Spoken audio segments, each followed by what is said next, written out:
Hello students. So in this video we are going to discuss about more problems in assessment of firm, and there are in the last two slides I have included two questions also for doing it yourself. So coming over to the first question, X, Y and Z are three equal partners in a firm of which Z is a sleeping partner. Note, നമ്മൾ എപ്പോഴും business profit കാണാൻ വേണ്ടിയിട്ട് income from business കാണാൻ വേണ്ടിയിട്ട് remuneration less ചെയ്യുന്നില്ലേ, അത് ആരുടെ മാത്രമേ പറ്റുള്ളൂ?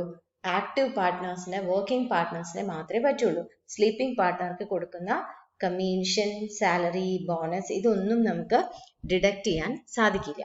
The firm's profit and loss account for the year ended 31st March 2013 is given below. എന്നിട്ട് ഡീറ്റെയിൽസ് തരാണ്. സാലറീസ് ഉണ്ട്, റെന്റ് ഉണ്ട്, അഡ്വർടൈസ്മെന്റ് ഉണ്ട്, ബാഡ് ഡെപ്റ്റ് റിസർവ് ഉണ്ട്, ഡിപ്രീസിയേഷൻ ഉണ്ട്, ഫയർ ഇൻഷുറൻസ് പ്രീമിയം ഉണ്ട്, പാർട്ട്നർ സാലറി, ദെൻ എക്സിനും വൈക്കും കൊടുത്തത് കമ്മീഷൻ കണ്ടോ, സെഡിന് കൊടുത്തതുണ്ട്, അത് അലൗബിൾ അല്ല കേട്ടോ. ദെൻ ഇൻട്രസ്റ്റ് ഓൺ ക്യാപിറ്റൽ 10% ആണ്, ഓക്കെ. 12% കൂടുതലില്ല, അതുകൊണ്ട് ഓക്കെ, ബുദ്ധിമുട്ടില്ല. Then we have arrived at a net profit of 1,20,000. Credit സൈഡിൽ നമുക്ക് ആ കൂടെ ഉള്ളത് ഡിസ്കൗണ്ട് റിസീവ്ഡ് ആണ്, അതൊരു അലൗബിൾ ആയിട്ടുള്ള ഇൻകം ആണ്. Then depreciation was excess debited by 2,000. അപ്പൊ ഡിപ്രീസിയേഷൻ ശരിക്ക് അലൗബിൾ ആയിട്ടുള്ളത് 6,000 ഉള്ളൂ, എക്സസ് ആയിട്ട് ഡെബിറ്റ് ചെയ്തത് 2,000 ആണ് എന്ന് പറയുന്നുണ്ട്. Rent includes rent to Z's go down rupees 2,400. Zന് go downന്റെ അതിൽ കൊടുത്തത് ഒരു 2,400 ഉണ്ട്. ഗോ ഡൗൺ പറഞ്ഞാൽ അത് ബിസിനസ് ആവശ്യം തന്നെയാണ്. Compute book profit and firm's total income for the relevant assessment year. The firm fulfils the conditions of section 184. ഇങ്ങനെയാണ് നമുക്ക് ക്വസ്റ്റ്യൻ വന്നിട്ടുള്ളത്. Hope the question is clear. ഇതിൽ നമ്മൾ കമ്പ്യൂട്ടേഷൻ ഓഫ് ബുക്ക് പ്രോഫിറ്റ് ചെയ്യുവാണെങ്കിൽ നെറ്റ് പ്രോഫിറ്റ് വന്നിട്ട് 1,20,000 ആണ്.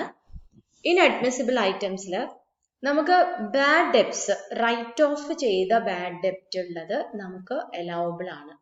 പക്ഷെ അതേസമയം ബാഡ് ഡെപ്റ്റ് റിസർവ് എന്ന് പറയുന്നത് എന്താണ്?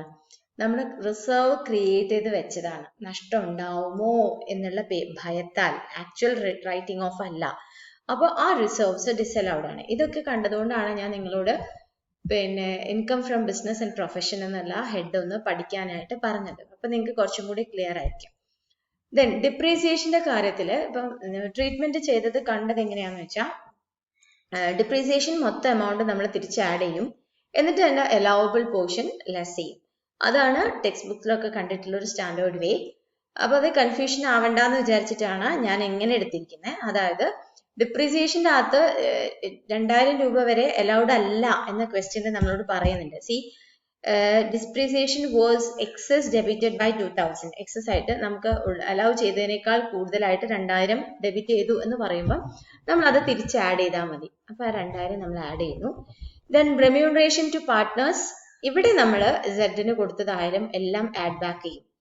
എന്നിട്ട് ബിസിനസ് ഇൻകം കാണുന്ന സമയത്താണ് ഈ വർക്കിംഗ് അല്ലാത്ത സ്ലീപ്പിംഗ് പാർട്ട്ണറിന് കൊടുത്തത് നമ്മൾ ലെസ് ചെയ്യാതിരിക്കുക. അപ്പൊ നമ്മുടെ എക്സിനും വൈക്കും സാലറി ആയിട്ട് 28,000 കൊടുത്തു, കമ്മീഷൻ ആയിട്ട് 12,000 കൊടുത്തു. ഇൻട്രസ്റ്റ് ഓൺ ക്യാപിറ്റൽ വരില്ല. എന്തുകൊണ്ട്? കാരണം അത് 10% ഉള്ളൂ, 12% ഇല്ല. അപ്പൊ നമുക്ക് ആഡ് ചെയ്യാനുള്ളത് 46,800 ആണ്. അത് നമ്മുടെ ബുക്ക് പ്രോഫിറ്റ് ഒന്നും ലെസ് ചെയ്യാനില്ല. ഇനിയിപ്പോ ലെസ് ചെയ്യണമെങ്കിൽ എങ്ങനെയായിരിക്കണം? ഡിപ്രീസിയേഷൻ നിങ്ങൾ മൊത്തം 8,000 ഇവിടെ കാണിക്കുക, എന്നിട്ട് അലൗബിൾ പോർഷൻ എന്ന് പറഞ്ഞിട്ട് 6,000 ലെസ് ചെയ്യാം. അങ്ങനെ വരുന്ന സമയത്ത് നമുക്ക് ലെസ് ചെയ്യാനായിട്ടും ഉണ്ടാവും.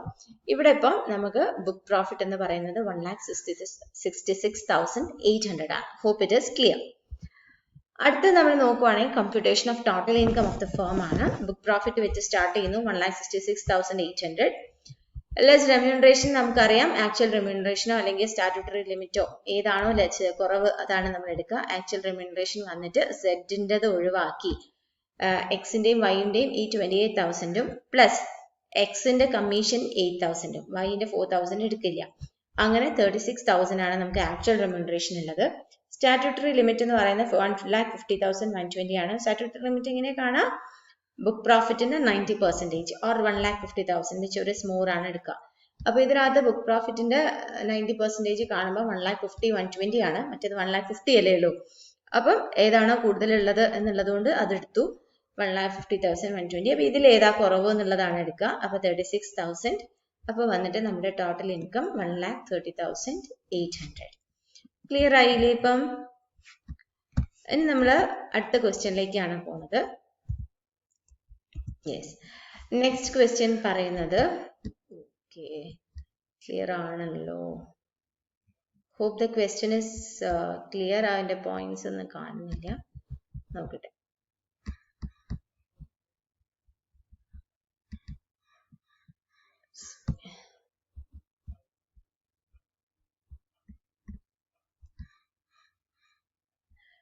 ഏതാണ്ട് ക്ലിയർ ആണെന്ന് തോന്നുന്നു. A, B and C are owners of a firm. They share profits or losses in the ratio of 5:3:2. The following കാണുന്നുണ്ടാവില്ല. Following particulars of the firm for the year ended 31 March 2013 are furnished below. എന്തൊക്കെ തന്നിട്ടുണ്ട്? Net profit 44,000 ആണെന്ന് തന്നിട്ടുണ്ട്. Okay, then salaries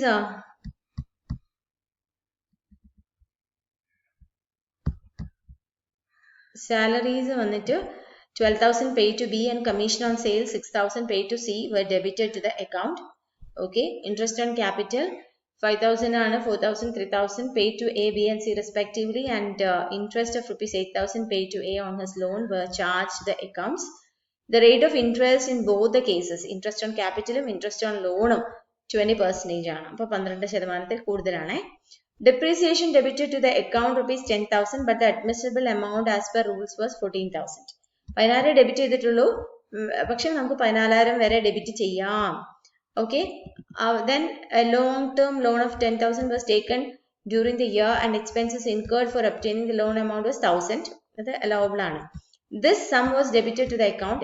Interest on loan 8,000 is outstanding and not considered in the books. അപ്പോൾ നമ്മളത് consider ചെയ്തേ പറ്റൂ. ആ 8,800 ബുക്കിൽ കൺസിഡർ ചെയ്തിട്ടില്ല എന്ന് പറഞ്ഞാൽ, ഡെബിറ്റ് ചെയ്തിട്ടില്ല എന്ന് പറഞ്ഞാൽ നമ്മൾ അതിനെ ഡെബിറ്റ് ചെയ്യണം, എന്ന് വെച്ചാൽ ലെസ് ചെയ്യണം. The closing stock and opening stock of rupees 8 lakh and 9 lakh respectively had both been valued at 10% under cost. കുറച്ചിട്ടാണ് value ചെയ്തിരിക്കുന്നത്. അപ്പോൾ ക്ലോസിംഗ് സ്റ്റോക്കിനെ നമ്മൾ ആഡ് ചെയ്യും വേണം, ഓപ്പണിംഗ് സ്റ്റോക്കിനെ നമ്മൾ ലെസ് ചെയ്യും വേണം. അങ്ങനെയല്ലേ? Valued okay under the cost through market price in each case was higher than the actual cost. Compute taxable income of the firm for the assessment ചെയ്യാം.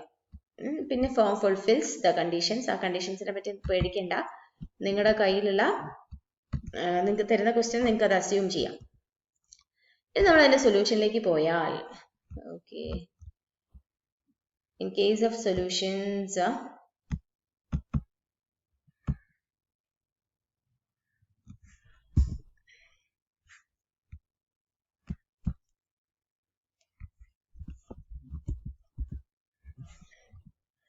പ്രോഫിറ്റ് കാണണ്ടേ, computation of book profit ആണ്.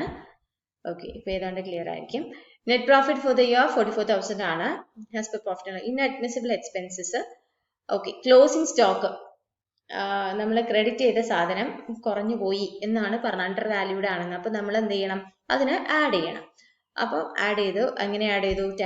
8 lakhന്റെ 10/90 10% ആണ് under valued. അപ്പോൾ under valued amount എടുത്തു. Then remuneration to partners, നമുക്ക് salary to B 12,000 ഉണ്ട്, commission to C 6,000 ഉണ്ട്, add ചെയ്തു. Interest on capital in excess of 12% ആണ്. അപ്പോൾ ഓരോ ഇൻട്രസ്റ്റ് ഓൺ ക്യാപിറ്റലിന്റെയും 8/20 ചെയ്താൽ നമുക്ക് ആ എക്സസ് എമൗണ്ട് എത്രയാണെന്നുള്ളത് കിട്ടും. അങ്ങനെ നമുക്ക് 4,800 കിട്ടി.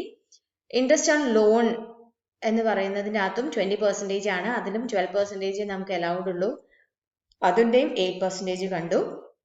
ഇവിടെ നമുക്ക് ഡിപ്രീസിയേഷന്റെ കാര്യത്തിൽ വേണമെങ്കിൽ നമുക്ക് എന്ത് ചെയ്യായിരുന്നു? ഡിപ്രീസിയേഷൻ പറഞ്ഞിട്ട് 10,000 യു ക്യാൻ റൈറ്റ് ഡിപ്രീസിയേഷൻ 10,000 ഇവിടെ എഴുതാം.